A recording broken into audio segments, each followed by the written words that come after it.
Hello, hello! Perfidious Pete here, back to begin rigorously testing and experimenting in an effort to support what I've come to call the profound stupidity theory of Finch family demise in what remains of Edith Finch. Test, experiment, repeat ad infinitum. This is the foundation of any good theory, and so far, all of the data we've collected pretty much supports my conclusion. Even old Gus here, who sort of seemed like he chose to die rather than was the victim of any particular curse, pretty sure he hung himself with a kite string rather than meet his new stepmother. I still think that falls into a category of stupidity. Yes, he did choose his own destruction, but bear in mind, he could have just killed his stepmom. Solves the problem the same way. You still don't ever have to put up with your stepmother if you kill her, and at the end of that, you're not dead. Also, I mean, I was going to say probably you ruined your father's second marriage. Well, it definitely would have ruined it if you killed her, but your death still probably ruined it. Think about this. If you're going to marry a woman and your children were so opposed to it that one of them killed themselves in protest, that's at best a rocky start, I think. So let's go find out what particular brand of stupidity brought Milton to his doom. But you know what? Let's just take a moment and admire the surround here. This is gorgeous. The Northwestern Pacific kind of territory here we got working. The ridiculous architecture that is crammed onto the top. I mean, seriously, when you guys got to the top here, what the fuck were you thinking? Also, why is there no building inspector who ever came out here and was like, hey, Finch family, this shit? Yeah, it's got to go. It's all got to come down, all of it. Look at this. This is completely not up to code. Look at these stairs. This rickety contraption, you're going to let people walk on this? No, I'm sorry. It's a liability hazard all the way down. And when I say all the way down, I mean all the way down to like the 65-foot drop to the rocks on the beach below. Somebody's going to die on this. No, I'm sorry. This building is condemned. Please. I'm going to have to order you Finches to evacuate and move to another environment until this shit is all brought up to code. I'm sorry, but it has to be done. Let's check out Milton's peephole here. After Milton disappeared, the only thing he left behind was a room full of paintings. I thought they were drawings, because Milton likes to do drawings. So all Milton left behind was a room full of paintings. And what's up with the fire pole motif we got going here? Also, what is that a painting of, per se? Because either that's a painting of a sloth having a fun time at the beach, or it's a severed leg. I can't really tell what that one on the left is. Everything else in here sort of looks like either a poor attempt at reproducing a Jackson Pollock painting, or like somebody maybe just spilled some paint. Okay, can we go in Milton's room? Also, Milton doesn't have dates. Milton disappeared. Is Milton actually dead? Maybe it was Milton who was reading Edith's journal on the boat. Maybe Edith, I keep saying Edith and Edie interchangeably as if the two are, but maybe Edith dies here, and Milton is like, well, that's it. I'm writing off the Finch family house forever. What's going on here? Yeah, it's definitely, well, it's either a Rorschach or half of an M.C. Escher. What do we got over here? Those are drawings of what appears to be the house and a very sweet-looking Milton was into 40K. Look, he was building terrain. Some good-looking stuff, Milty. So we can probably break into your window. All right, what's around back, though? Anything? We can go back here. There's got to be something. I know video games. They don't build terrain like this unless there's something to do back here. They don't let... No, okay, well, maybe sometimes... I guess sometimes a pot is just a pot. Speaking of pot, that pot belly, Edith. You really, in your condition, should not be climbing around out here. I'm telling you, this is bad for your fetus. It's also bad for your feet. A lot of extra weight coming down on them. You're doing all this climbing. Those dogs are going to be barking come morning, girl. In we go, then. So is this a sloth at the beach, then? You know what? I stand behind it. Edie was happy to finally have another painter in the family. Yeah. Oh, you know what? Maybe it's not a sloth. Maybe it's a gecko or some other variety of lizard. I liked it better when I thought it was a sloth. Okay, so Milton is very interested in drawing this particular scene in that he drew it exactly the same way in different sizes in two different locations. And yet, does it actually appear in his diorama? It kind of doesn't. You'd think with all the attention he put into the detail here, he would have actually put that into the diorama, but he didn't. I don't know what that is. See, it looks like an artist's renditioning of blood dripping down a wall, and... Hey, it's the boat from Final Fantasy VII. Milton had his own airship. You can get to Sephiroth's Island now. What do we got going over here? I like this. I mean, I don't know art, but I know what I like, and I very much like this. Painting of a door. Okay. Man with a large nose and very prominent shoes. Shoes like that say that's the kind of shoes that let you know that that man knows what he's about. Those are confident shoes. Not just anybody can pull those off. Can we go up here? Oh, we can. See, this is what I'm talking about on the building code violation shit right here. There is no way somebody's gonna let you put this in a child's room. This is a hazard waiting to happen. A rope and pulley system for an 11-year-old? This kid is gonna kill himself. I see the mustachioed man motif is everywhere. Milton loved the mustache and crown. The crown and the mustache. The Milton story. Actually, crown and the mustache, I think, may be the official subtitle of Prince Charles's autobiography. Prince Charles, the crown and the mustache. Did Prince Charles ever have a mustache? Probably not. So, Milton died from eating paint? I'm gonna guess. Probably just ate a lot. Oh, newspaper articles. Extra, extra. American newspaper now available. I think that's a picture of Gregory. Look at the maw on that kid. I'm telling you, there are no two mouths in the world that are identical. That's definitely a picture of Gregory. Some bamboo. I like the minimalist black on white kind of thing Milton was into. The kid had a good eye. Gotta give him credit. This irresponsible bedroom that his parents allowed him to live in probably spelled his doom, but this is not the work of a kid who eats a lot of lead-based paint. Seems like the work of a kid who eats a lot of acrylic-based paint. He's probably, you know, hardened his insides. Took him longer to die. He had more time to develop and hone his craft. All right, let's see how the magic paintbrush? Milton Finch in the magic paintbrush. All right. Well, let's see how Milton died. Milton Finch in the magic paintbrush. This is a flip book. Is it not? It is. Can we go faster? Milton's painting his famous mustachioed man. Except the man with the mustache does not... The man with the mustache looks an awful lot like Milton, except sans mustache. And Milton really went all out on the fucking flip book here, huh? He painted a magical door, which we saw downstairs, and he went through it?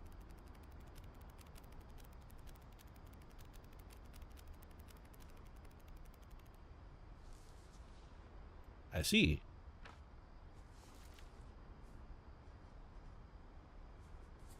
You know, I don't really buy the fact that that's how Milton bought the farm.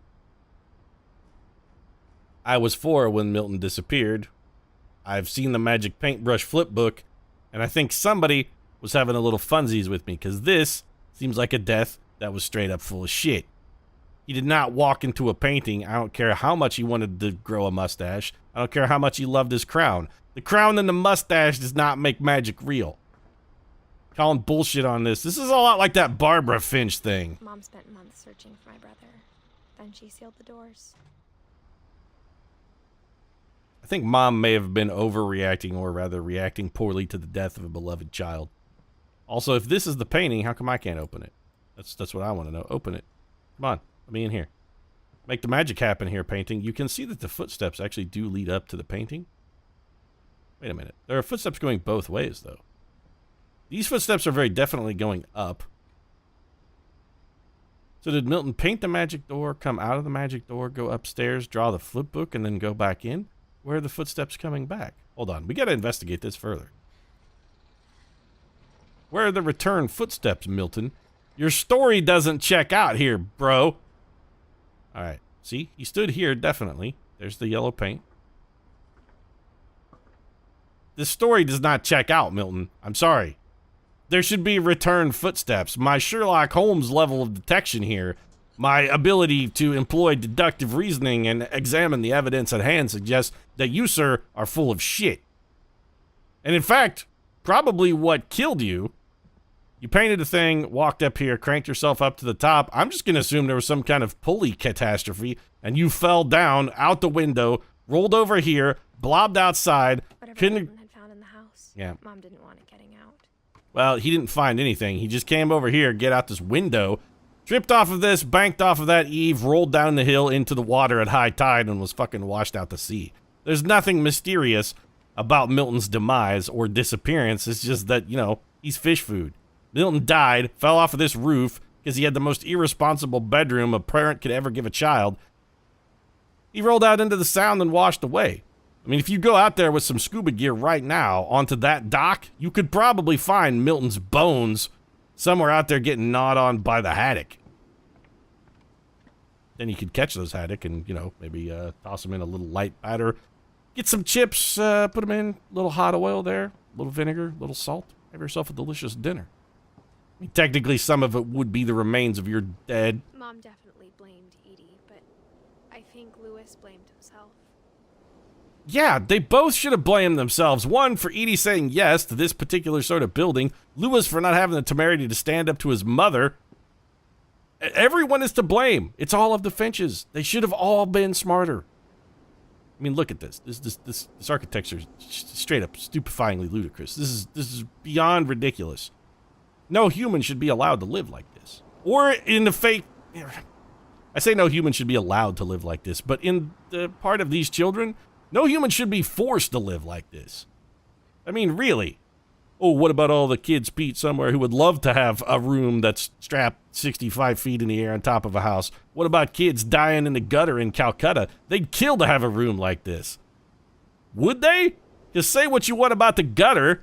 If you're living there, there's no imminent danger of falling 90 feet to your death. You're already about as low as you go. Sure, passing motor cars are going to drive by and periodically splash puddles in your face, and you're going to be fighting local starving dogs for a meal that you dug out of a dumpster, but there's no chance of waking up in the middle of the night to go take a leak, tripping out your window and falling to your doom. It's probably what happened to Milton. He'd just be like, one night he had to pee. Spent more and more time in his room until Mom got him a job at the cannery. And then he probably fell into some canning machinery.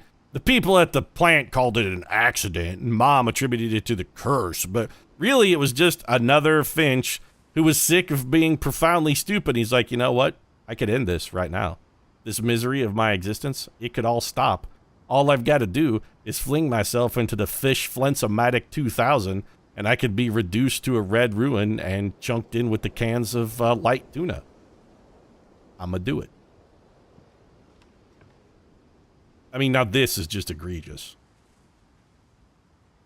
Sincerely, look at this. This exposed piping, by the way. What do these pipes go to? I have to assume that these pipes are plumbing of the bathroom variety. You're not allowed to have exposed pipes like this just running through a living space. This is a serious code violation, especially when those pipes are also exposed to the elements. They're going to freeze and bust in the winter, and you're going to have a turd-tastic shower raining down here. These Finches, man. I'm telling you, just violation after violation. I wish I was the building inspector for Orca Island. Everyone always told me to stay out of Lewis's room. Except Lewis. I mean, you probably didn't have to be told to stay out of his room, though, right? I mean, you probably kind of just wanted to, because it's... Well, he was really into the whole legalize it thing. As if we needed... Okay, let's take a moment to gaze at this room. What have we got? UV light, hippy-dippy, trippy UV-activated posters, massive hookah in the middle of the room, neon on the wall. Lewis, is the legalized marijuana poster a little redundant here, buddy? Huh? Little redundant? I think we all knew you were a proponent of the legalized movement without taking the time to advertise that fact. Pretty sure your average person of even low to moderate intelligence would have been like, you know what? I bet this guy supports the legalization of marijuana. I bet he supports recreational use of this drug, based on the fact that he spends most of his time recreationally using it. You didn't need the poster, Lou. You didn't need the poster. The poster might as well have just said, hey, redundant much? Because this is. Also, yet again, I can't help but feel that this is woefully unsafe. You're 22 months pregnant, Edie, and you're standing right here on what has to be at least 40 feet in the air.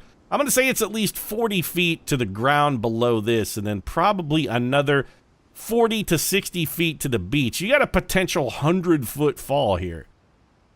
You trip off of this, and that fetus is going to come squirting out of you like a little bit of jelly that's on a peanut butter and jelly sandwich where you overpack the jelly a little bit, and when you put the top on, and some of that just goes and splurts out the side. That's going to be your fetus if you hit the ground from here, Edie. Nobody wants that. Nobody. Especially not the fetus. And now we're climbing up a rickety ladder on what appears to be a very precariously perched boat that is now somewhere between 60 and 65 feet in the air. Quick, let's get in some kind of hammock swing, because the only thing I can think of that's less safe than standing here is sitting in that swing. A swing that is suspended by a single rope from what appears to be an unmoored piece of plywood. I don't think that plywood is even attached to anything. This rope swing is literally anchored to just a sheet of plywood that's been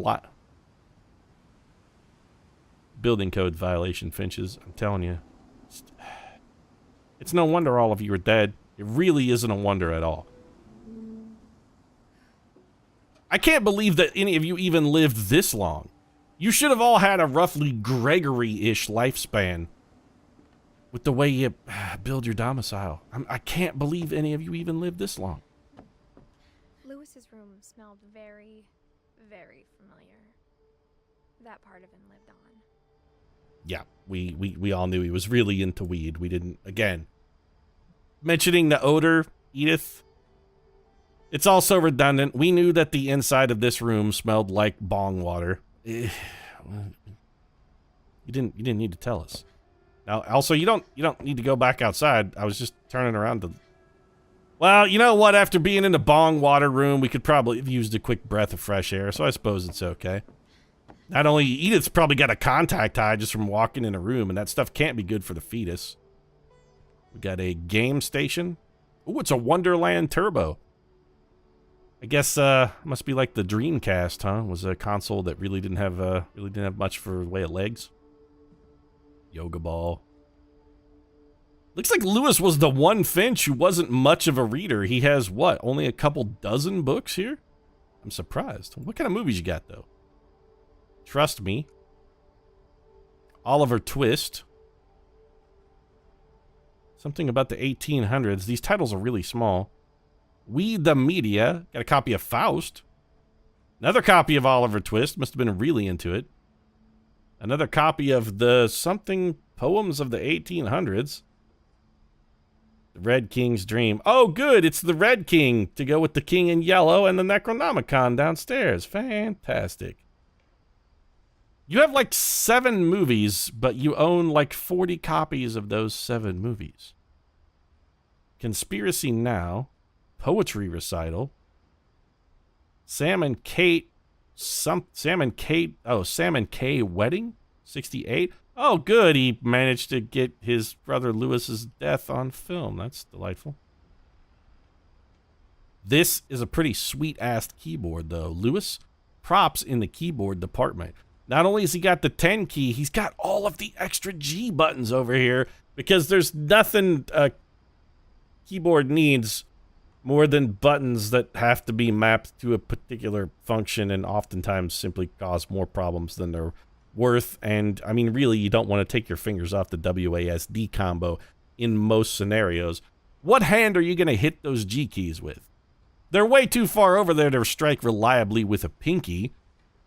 Those things are useless. What are you going to cross over? You'd have to do like some kind of weird, take your right hand off the mouse and or other arrow keys and or 10 keypad to cross over and tag those G keys.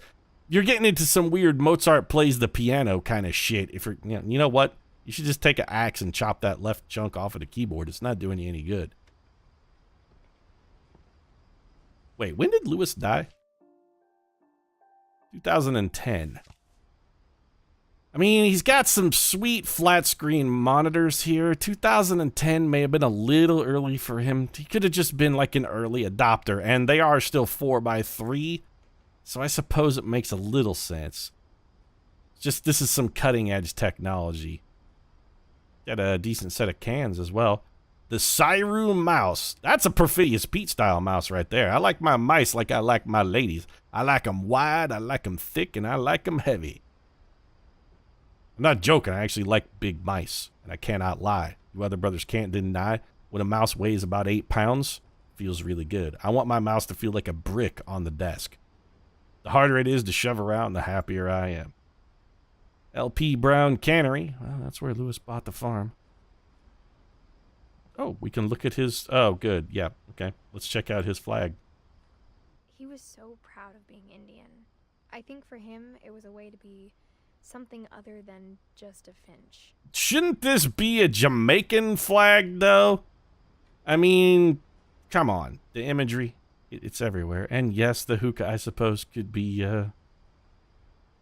sort of over in your Indian countries. It is the popular device there as well, but it's mostly used for smoking tobacco, as I understand it there, or hashish. Marijuana is definitely not that. Let's check out his PlayStation. What do we got here? Spent a lot of time playing games together, but he was surprisingly bad at them. He died a lot. Yeah, well, it had everything to do with him not being bad at games, and most of it to do with him being bombed out of his fucking gourd. Then again, you know what? After a hard day at the cannery, maybe coming home, doing a little bacon and playing some, well, I was going to say GTA 3, but probably not on this console. This looks more, you know, probably like a Sonic All-Stars or something. Seems more like Lewis's speed. So how did Lewis Finch die? Well, he definitely died at the LP Cannery on Finch, 2191. Oh, what's our address? Fireweed Road, Orcas Island, Washington, 98245. Greater Seattle Institute of Psychology. Well, I mean, 2141 Fireweed Road. I guess when you live in a place called Fireweed Road, you can't really expect your teenage son to not be down with busting into that dank herb. We're going to bust into that dank herb of Lewis Finch's death, but I'm looking at the clock on this one. I think we're going to have to do that next time. I fear that we are coming to the end of Edith Finch, which I'm a little sad about. I've really been enjoying this game. It's really, really well crafted, and it's an experience I want more of than there is. I wish the Finch family tree was maybe a little bit bigger, but by my count, we've got Lewis, Dawn, and then probably Edith left to go, and that might wrap up next episode. This one, though... Oh, wait, was this like a... What do you got, like a stickfa?